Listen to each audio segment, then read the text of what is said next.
Try কর গাড়ি থামো।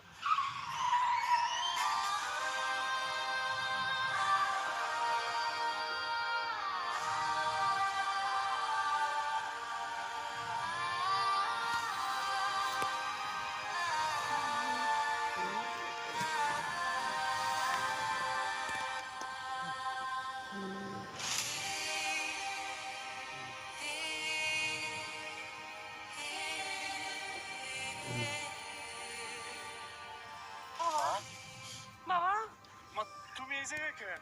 আমি জানি না বাবা, আমি জানি না।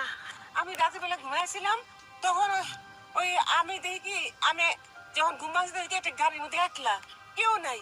পরে বাইরে আমি মানুষজন খুঁজতেছি, কেউ পাইলাম না। খুঁজতে খুঁজতে জানা গেলে দেখি গাড়ি নাই। পরে আমি তো পথ ঘাট চিনি না বাজান। পরে তো আমি একলা একলা এখানে আসছি, এখানে বসেছিলাম। ও তুমি গাড়িতে আসলা কিভাবে? তোমার এই গাড়িতে কে তুলে দিছে? আমি তো কিচ্ছু জানি না বাজান, আমি তো ঘুমাইছিলাম। আমি বুঝতে পারছি মা, আমি সব বুঝতে পারছি। চলো বাসায় চলো মা। না না, আমি বাড়ি যাবো না বাজান। আমার গ্রামের বাড়িতে দিয়ে আসো, আমার গ্রামের বাড়িতে দিয়ে আসো। আমি বাড়ি যাবো না, আমি আর ওই বাড়িতে ফিরে যাবো না বাজান। যেই বাসায় আমার মা থাকতে পারবো না, ওই বাসায় কেউ থাকতে পারবো না মা। চলো তুমি আমার সাথে চলো। না, আমি যাবো না বাজান। খালাম্মা, খালাম্মা, আপনি আপনি ঠিক আছেন খালাম্মা? হ্যাঁ, আপনি আমার চিনতে পারছেন? ওই যে কালকে রাত্রে যে গাড়িতে ছিলেন খালাম্মা, আমি ওই গাড়ির মালিক। আমি গাড়িটা চালাইছি। কে ভাই আপনি? ভাই আপনি বলতে পারেন আমার মা গাড়িতে আসলো কিভাবে? ভাইজান, উনি আপনার কে হন? আমার মা। আপনার মা? তাইলে আপনার খুইলা কই বিষয়টা। কালকে রাজু নামে এক লোক আমার গাড়িটা ভাড়া করছে, টাঙ্গাইল যাইব। তারপরে আমারে একটা বাড়িতে নিয়ে গেল, সম্ভবত আপনার বাসায়। সেইখানে আপনার শাশুড়ি আর আপনার বউ তারা মিললাম আপনার আমারে গাড়িতে তুলে দিল। উনি তখন ঘুমন্ত অবস্থায় ছিল।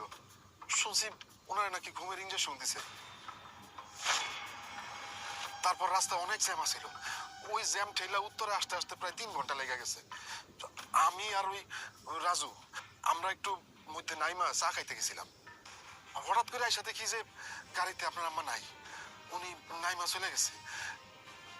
সারা রাত্র খুঁজছি ভাইজান, ওনারে পাই নাই। মনের ভিতরে কেমন যেন খসখস করতেছিল। তাই আজকে সকালে ওনারে খুঁজতে পেরেছি। আমি তো ভাই মানুষ, পশু না। তো ভাইজান, ভাইজান একটা কথা কই, আপনার বউ আর শাশুড়ি